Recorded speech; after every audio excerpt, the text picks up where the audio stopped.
दोस्तों, क्या हो कि हम आपसे कहें कि जिसे आज हम एक्सट्रीम पॉवर्टी कहते हैं, 2 सदी पहले वही एक्सट्रीम पॉवर्टी ग्लोबल रियलिटी थी। यकीन नहीं आता तो ये डाटा देख लीजिए। 1820 में दुनिया के 94% लोग ऐसे थे जो गरीबी रेखा से नीचे अपना जीवन बिता रहे थे। लेकिन अगली 2 सदी में इंसानों ने दुनिया की इकोनॉमी को रॉकेट की स्पीड से ऊपर पहुंचा दिया।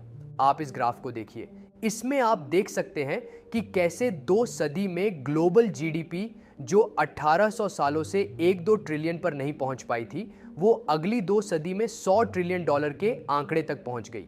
और इस ड्रामेटिक ग्रोथ का रिजल्ट ये रहा है कि 2018 के वर्ल्ड बैंक के हिसाब से आज दुनिया में सिर्फ 8.6% लोग ऐसे हैं जो एक्सट्रीम पॉवर्टी में अपनी जिंदगी गुजार रहे हैं। अब दोस्तों, सवाल ये उठता है कि ऐसा इन 2 सदियों में क्या हुआ कि पूरी दुनिया के पास इतनी वेल्थ आ गई और आज हम पॉवर्टी को खत्म करने की कगार पर हैं। ऐसा क्या हुआ कि आज ग्लोबल जीडीपी कांस्टेंट ग्रोथ से ऊपर ही जा रही है? तो इसका कोई एक जवाब तो पॉसिबल नहीं है, लेकिन जो सबसे कॉन्क्रीट जवाब है वो है राइज ऑफ कैपिटलिज्म, जो इंडस्ट्रियल रिवॉल्यूशन और कॉलोनाइजेशन के साथ शुरू हुआ और आज डेमोक्रेसी और फ्री मार्केट प्राइवेटाइजेशन तक पहुंच गया है, जिसमें बिना ज्यादा रिसोर्स का इस्तेमाल किए भी वैल्यू क्रिएट करके उस वैल्यू से प्रॉफिट कमाया जा रहा है। और आज की रियलिटी ये है कि दुनिया के लगभग हर देश की इकोनॉमी में कैपिटलिज्म देखने को मिल जाएगा। यहां तक कि इन रशिया और चीन जैसे देश भी आज एक तरह की कैपिटलिस्ट सिस्टम का ही पार्ट हो गए हैं। ऐसे में ये सवाल उठता है कि आखिर ये हुआ कैसे, जिसे समझने के लिए पहले हम ये समझेंगे कि आखिर ये कैपिटलिज्म है क्या, इसका इतिहास क्या है और इसके कौन कौन से फीचर्स ने इसे दुनिया भर के लिए ज़रूरी बना दिया और वो कौन से फैक्टर्स थे जिन्होंने पूरी दुनिया को कैपिटलिस्ट बनाने में मेजर रोल प्ले किया। इसके साथ ही हम आखिर में ये भी समझेंगे कि आखिर इस कैपिटलिज्म का फ्यूचर क्या है। इसीलिए बने रहिए वीडियो के एंड तक। What is capitalism? दोस्तों, कैपिटलिज्म एक ऐसा इकोनॉमिक सिस्टम है जिसके तहत सोसाइटी में बिजनेसेस, इंडस्ट्रीज, गुड्स प्रोडक्शन और इन सब के प्रॉफिट को स्टेट या गवर्नमेंट नहीं कंट्रोल करती, बल्कि इन्हें प्राइवेट एंटिटीज कंट्रोल करती हैं। एक ऐसा इकोनॉमिक सिस्टम जिसमें मेरिट के हिसाब से नहीं बल्कि कैपिटल के हिसाब से तय होता है कि कौन अमीर है और कौन गरीब। यानी कैपिटलिज्म को आसान भाषा में समझें तो ये पैसे से पैसा जनरेट करने वाली व्यवस्था है। इस इकोनॉमिक सिस्टम का पूरा स्ट्रक्चर 4 पिलर्स पर टिका हुआ है, जिसमें पहला पिलर प्राइवेटाइजेशन, दूसरा फ्री मार्केट एंड कंपटीशन, तीसरा लेस गवर्नमेंट इंटरफेरेंस और चौथा मनी बिगेट्स मनी है, जिसे आसान शब्दों में आप मनी मेक्स मनी के रूप में भी समझ सकते हो। कैपिटलिज्म के इन्हीं पिलर्स की वजह से दुनिया भर में इस इकोनॉमिक सिस्टम ने अपनी जगह बनाई, लेकिन इसे समझने के लिए हमें यह समझना होगा कि आखिर कैपिटलिज्म की शुरुआत हुई कैसे। लेकिन दोस्तों, वीडियो में आगे बढ़ने से पहले मैं आपको एक बहुत इंपॉर्टेंट चीज बताना चाहता हूं। दोस्तों, अगर आप भी यूपीएससी की तैयारी करने का सोच रहे हैं और आईएएस, आईपीएस बनने की इच्छा रखते हैं, तो अनअकैडमी आपके लिए लेकर आया है यूपीएससी 2025 एंड यूपीएससी 2026 के नए batches with India's top educators like Mrinal Patel sir, Sudarshan Gurjar sir. तो दोस्तों, ये बैचेस आपको मिल जाएंगे मात्र 24,999 रुपए में। लेकिन दोस्तों, ये एक लिमिटेड टाइम ऑफर है और फिर वापस आपको ये मौका नहीं मिलेगा। तो इस मौके को मिस मत कीजिए दोस्तों, और आज ही लीजिए अनअकैडमी का यूपीएससी कोर्स। लिंक आपको डिस्क्रिप्शन में मिल जाएगा। और अब चलिए वीडियो में आगे बढ़ते हैं। History of capitalism. दोस्तों, कैपिटलिज्म की शुरुआत का सबसे बड़ा क्रेडिट यूरोप को जाता है और यूरोप में हुई 2 घटनाओं ने ही एक तरह से कैपिटलिज्म की बुनियाद मजबूत की। पहली घटना है 14वीं सेंचुरी की, जिसमें 1347 से 1351 तक प्लेग महामारी ने यूरोप के 2/3 ऑफ पॉपुलेशन की जान ले ली। करीब 2.5 करोड़ लोग इस महामारी के शिकार हुए, जिससे पूरे यूरोप में लेबर क्लास या फिर खेती करने वाले लोगों की कमी हो गई। इसीलिए खेती के बजाय व्यापार की तरफ लोगों का झुकाव हुआ, जिसने कैपिटलिज्म के लिए एक आधार तैयार किया। और दूसरी घटना 16वीं सेंचुरी में हुई, जब मार्टिन लूथर नाम के एक शख्स ने पूरे यूरोप के लोगों को चर्च के चंगुल से निकलने के लिए मुहिम शुरू कर दी और लोग नए सेक्युलर सब्जेक्ट्स जैसे साइंस, मैथ और फिलॉसफी को पढ़ने लगे, जिस वजह से नए वैज्ञानिक आविष्कारों की शुरुआत हुई। इसी रिनेंसा टाइम में इकोनॉमी को लेकर एक नए आइडिया ने जन्म लिया जिसे मर्केंटिलिज्म कहा गया, जिसमें यह कहा गया कि जमीन बहुत लिमिटेड है, इसीलिए यूरोप के लोगों को दुनिया के बाकी जगहों की जमीन को भी अपने कंट्रोल में लेना होगा, जिससे उनके पास ज्यादा जमीन हो जाए जो ज्यादा प्रॉफिट देगी। साथ ही ये भी कहा गया कि नए देशों में कॉलोनीज बनाई जाए और वहां से व्यापार शुरू किया जाए, लेकिन उनके यहाँ से आयात कम और निर्यात ज्यादा किया जाए। इसी आइडिया की वजह से 16वीं सेंचुरी के बाद से लगभग पूरी दुनिया यूरोप की कॉलोनीज बन गई, जिसने पूंजीवाद यानी कैपिटलिज्म की नींव तैयार कर दी। कैपिटलिज्म की नींव तो तैयार हो चुकी थी, अब बारी थी पूरे आइडिया को विस्तृत रूप देने की, और ये काम किया एडम स्मिथ ने, जिन्हें फादर ऑफ कैपिटलिज्म भी कहा जाता है। उन्होंने एक किताब लिखी, वेल्थ ऑफ नेशंस, जिसमें उन्होंने आइडिया दिया कि हमें वैल्यू क्रिएट करके प्रॉफिट कमाना चाहिए। जैसे कि मान लीजिए कि कहीं कपास की खेती होती है तो सिर्फ कपास उगाकर उसे बेचकर ज़्यादा फायदा नहीं होगा, बल्कि अगर हम कपास को कपड़ा बनाकर बेचते हैं तो कपड़ा कपास से महंगा होता है। यानी हमने कॉटन में वैल्यू ऐड कर दिया, और यही वैल्यू अगर मशीन्स के जरिए ऐड की जाने लगे तो कुछ लोग सिर्फ कैपिटल लगाकर ही मशीन्स के जरिए वैल्यू ऐड कर सकते हैं और बहुत सारा प्रॉफिट कमा सकते हैं। चूंकि ये 18वीं सेंचुरी का वही समय था जब विज्ञान की वजह से मशीन जन्म ले रहे थे। इसी वजह से दुनिया में इंडस्ट्रियलाइजेशन की शुरुआत हुई और लोग इंडस्ट्रियलिस्ट बनने लगे। इस इंडस्ट्रियलाइजेशन ने दुनिया को कैपिटल का मतलब समझाया, क्योंकि उस दौर में पहले छोटी फैक्ट्रीज और कुछ लेबर की मदद से प्रोडक्शन किया जाता, लेकिन ऐसा नहीं था कि उस फैक्ट्री से मिलने वाले प्रॉफिट को खर्च कर दिया जाता, बल्कि उसके उलट प्रॉफिट को वापस से उसी फैक्ट्री में लगाकर उसे उसकी एग्जिस्टिंग साइज से बड़ा बनाया जाता है।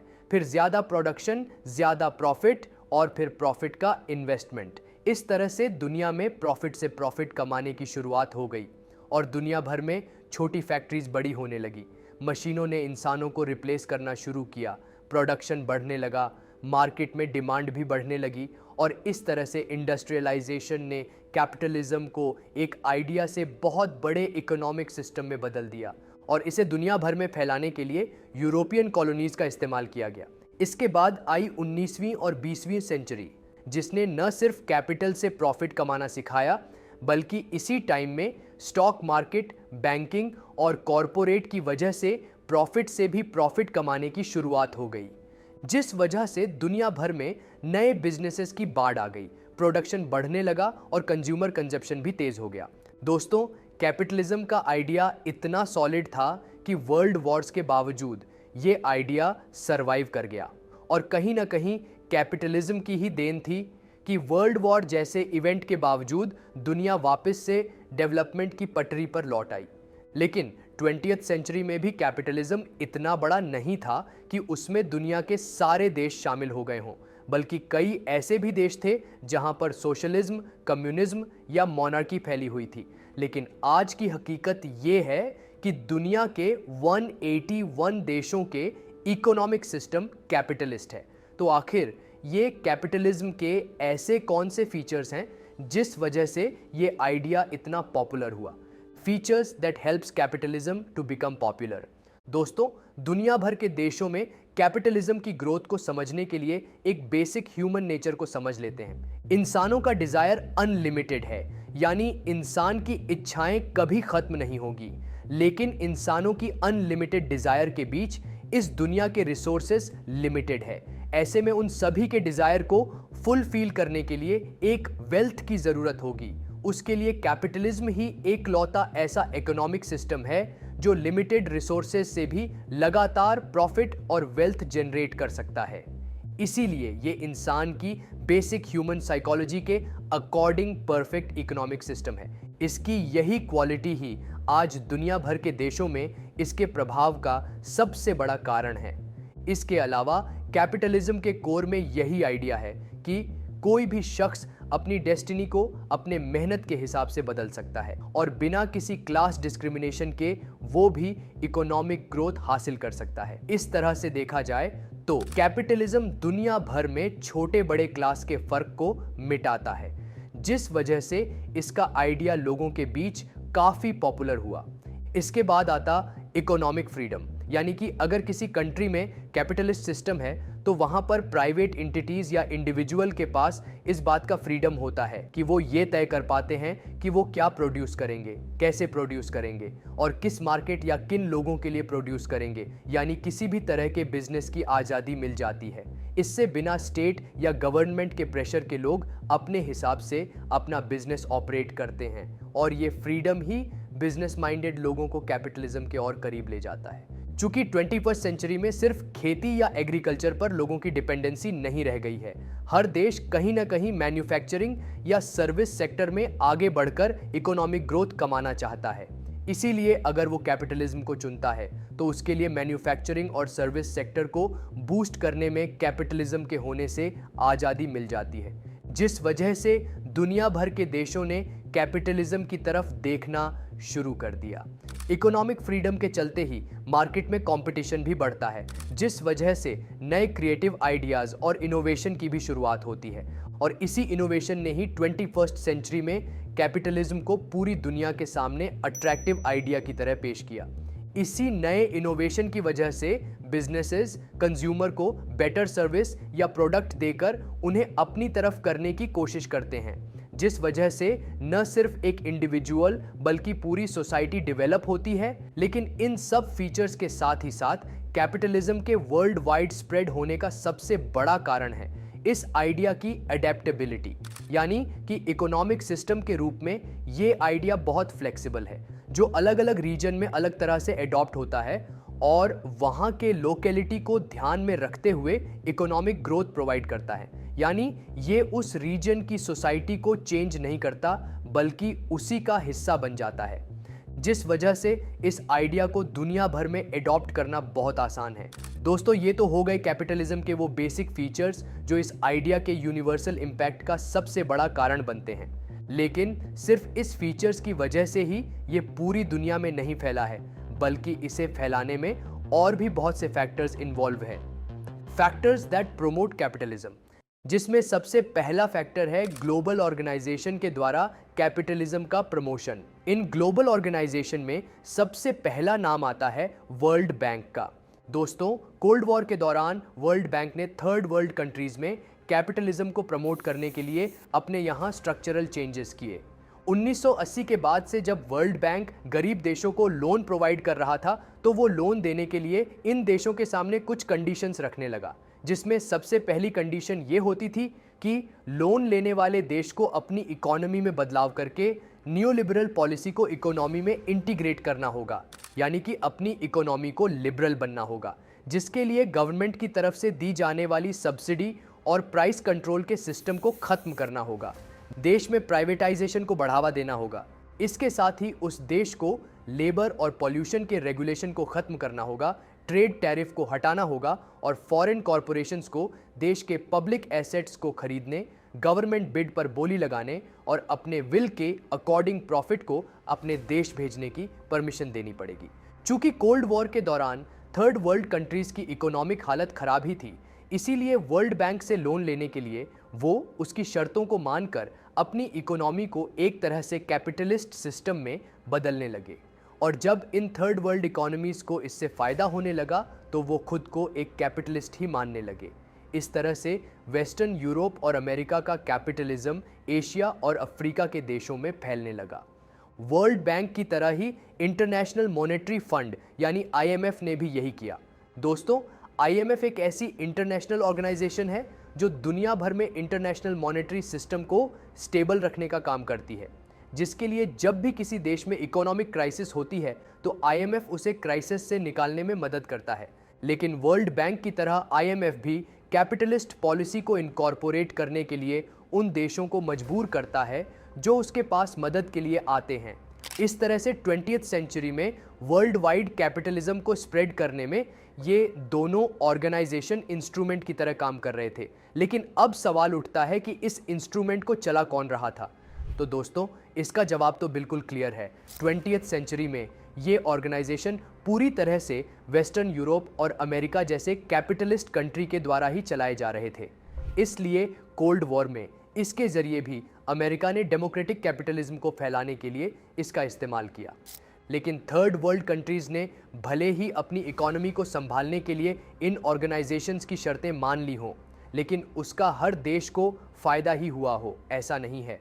बल्कि कई रिसर्च इस बात का दावा करते हैं कि इन ऑर्गेनाइजेशन के फोर्सफुली कैपिटलिज्म के प्रमोशन की वजह से थर्ड वर्ल्ड कंट्रीज में पॉल्यूशन, इनइक्वालिटी, गरीबी, बेरोजगारी ये सब बढ़ी है, क्योंकि ये देश बिना अपनी कंडीशंस को ठीक से समझे ही लिबरल इकोनॉमी बन गए, जिसका उन्हें उल्टा नुकसान भी हुआ।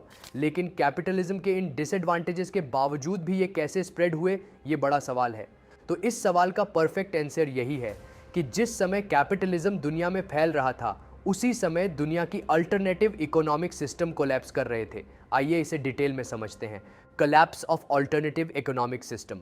दोस्तों, मॉडर्न हिस्ट्री में सिर्फ कैपिटलिज्म ही डेवलप नहीं कर रहा था, बल्कि 19वीं सेंचुरी से ही दुनिया भर में पूंजीवाद के काउंटर में सोशलिज्म और कम्युनिज्म जैसे इकोनॉमिक सिस्टम भी उभर कर सामने आने लगे और दुनिया के एक बड़े हिस्से पर सोशलिज्म का प्रभाव होने लगा। सोशलिज्म एक ऐसा इकोनॉमिक सिस्टम है जिसमें प्रोडक्शन के साधनों पर पब्लिक या कलेक्टिव ओनरशिप होती है, यानी कि कोई भी इंडिविजुअल या प्राइवेट एंटिटी किसी तरह के प्रोडक्शन पर अपना कंट्रोल नहीं कर सकती है।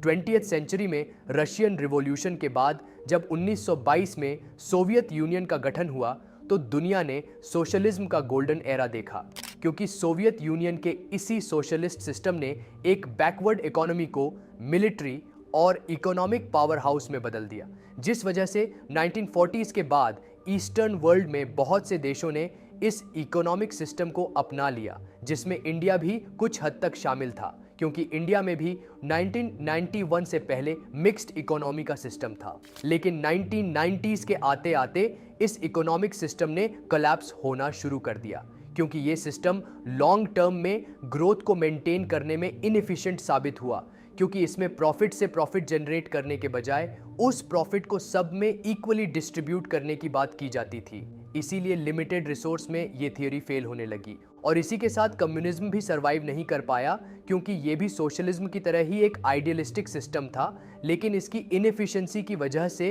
ये पब्लिक के बेसिक राइट्स का भी वायलेशन करने लगा।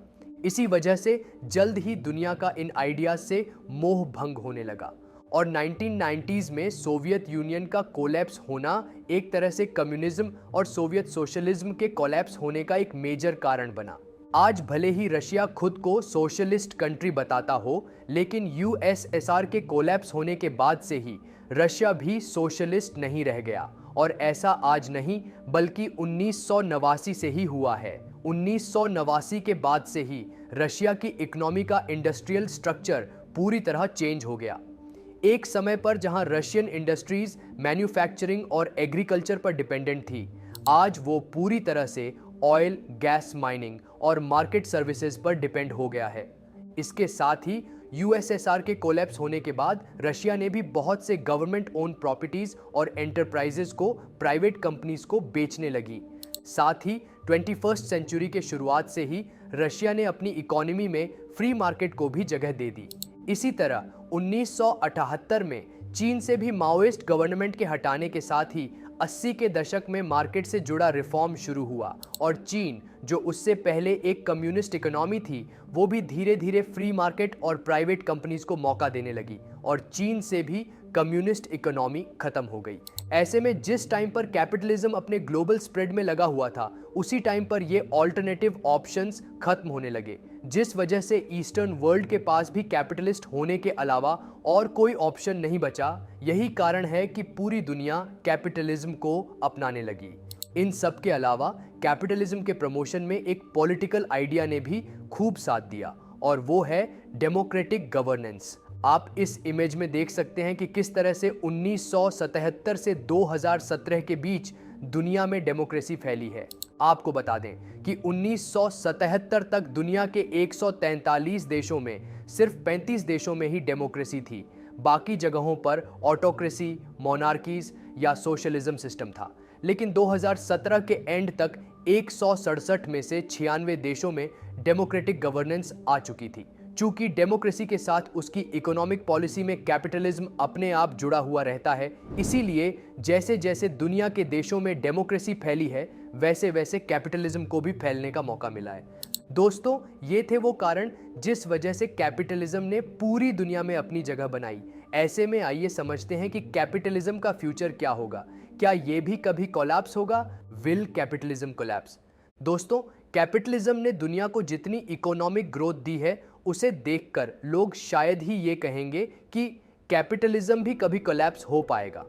लेकिन ऐसा नहीं है, बल्कि इसी सिस्टम की वजह से आज दुनिया में कई तरह के बदलाव आ रहे हैं, जिसमें इकोनॉमिक फ्रीडम और डीरेगुलराइजेशन की वजह से न सिर्फ इन्वायरमेंटल क्राइसिस शुरू हो गया है, बल्कि कैपिटलिज्म की वजह से दुनिया भर में बढ़ती इकोनॉमिक इनइक्वालिटी भी इस सिस्टम का सबसे पॉपुलर क्रिटिक बन रहा है। साथ ही जिस तरह से कैपिटलिस्ट सोसाइटी में टेक्नोलॉजी की मोनोपोली बढ़ रही है, उससे इंडिया जैसे देश में स्मॉल एंड मीडियम बिजनेस की हालत खराब होती जा रही है। इसे ऐसे समझिए कि आज के ज़माने में हर रोज़ एक नया ऐप टेक्नोलॉजी की मदद से इंट्रोड्यूस हो रहा है, जो सब्जी से लेकर दूध और छोटी किराने के दुकान तक के बिजनेस को सिर्फ अपनी टेक्नोलॉजी के दम पर बर्बाद कर दे रहा है।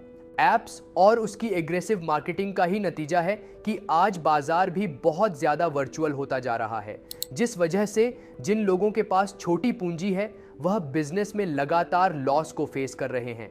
यानी कैपिटलिज्म में जैसे जैसे देश तरक्की करता है, वैसे वैसे छोटी या स्मॉल कैपिटल की वैल्यू भी खत्म होती जाती है।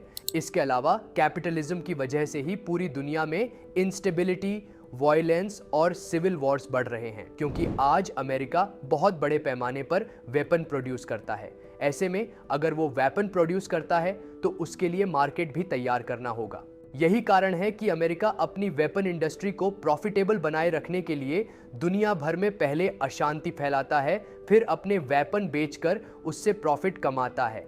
आपको बता दें कि अमेरिका पिछले कई सालों से वर्ल्ड का टॉप वेपन एक्सपोर्टर है।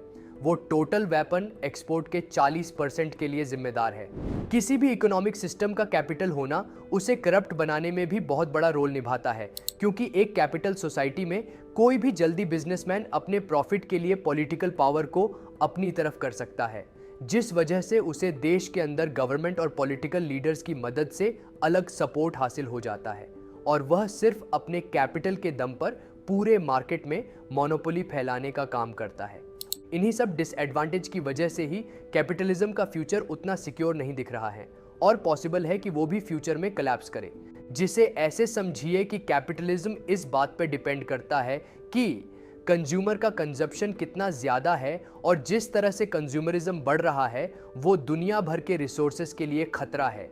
एक टाइम पर आकर जब ये रिसोर्सेज खत्म होने लगेंगे तो कंज्यूमरिज्म अपने आप कम हो जाएगा, जो कैपिटलिज्म को बर्बाद कर देगा। एग्जाम्पल के लिए आप न्यूज़पेपर की इंडस्ट्री को देख सकते हैं, जिनका कंज्यूमर, एनवायरनमेंट और पेड़ बचाने के नाम पर कम हो रहा है, और पेपर का पूरा बिजनेस ही बर्बाद हो गया है। ऐसा ही एक कलेक्टिव इकोनॉमी में भी हो सकता है। चूंकि कैपिटलिज्म एक कांस्टेंट ग्रोथ पर भी डिपेंड करता है, लेकिन किसी भी कैपिटलिस्ट सिस्टम में कांस्टेंट ग्रोथ एक आइडियल सिचुएशन है, जो पॉसिबल ही नहीं है। इसीलिए आने वाले समय में जब एक साथ बहुत सी कैपिटलिस्ट इकोनॉमी कांस्टेंट ग्रोथ हासिल नहीं करेंगी, तो पॉसिबल है कि दुनिया में नया इकोनॉमिक सिस्टम आए और कैपिटलिज्म कोलैप्स हो जाए। कंक्लूजन: इस तरह से देखा जाए तो 16th सेंचुरी से शुरू हुए पूंजीवाद के इस इकोनॉमिक सिस्टम में धीरे धीरे दुनिया के ज़्यादातर देश आए, और आज रशिया और चीन को छोड़ दिया जाए तो शायद ही दुनिया का कोई ऐसा स्ट्रॉन्ग देश होगा जो कैपिटलिस्ट आइडिया को न माने। बल्कि एक तरह से देखें तो 21st सेंचुरी में इन दोनों देशों में भी कैपिटलिज्म ने अपनी जगह बना ली है। कैपिटलिज्म के इस ग्लोबल स्प्रेड में जहां तक इस इकोनॉमिक सिस्टम के लिबरल फीचर्स का हाथ है, तो वही कोल्ड वॉर के दौरान इंटरनेशनल ऑर्गेनाइजेशंस के द्वारा इसका प्रमोशन भी एक मेजर कारण है। इसीलिए आज दुनिया के ज़्यादातर देश आपको कैपिटलिस्ट इकोनॉमी वाले ही नज़र आते हैं। लेकिन जिस तरह से इस आइडिया का क्रिटिसिज्म बढ़ रहा है, पॉसिबल है कि आने वाले समय में इस सिस्टम के अलावा भी कुछ अल्टरनेटिव सिस्टम उभर कर सामने आए। आपकी इस बारे में क्या राय है, हमें कमेंट करके ज़रूर बताएं। साथ ही इस वीडियो को लाइक और शेयर करना ना भूलें।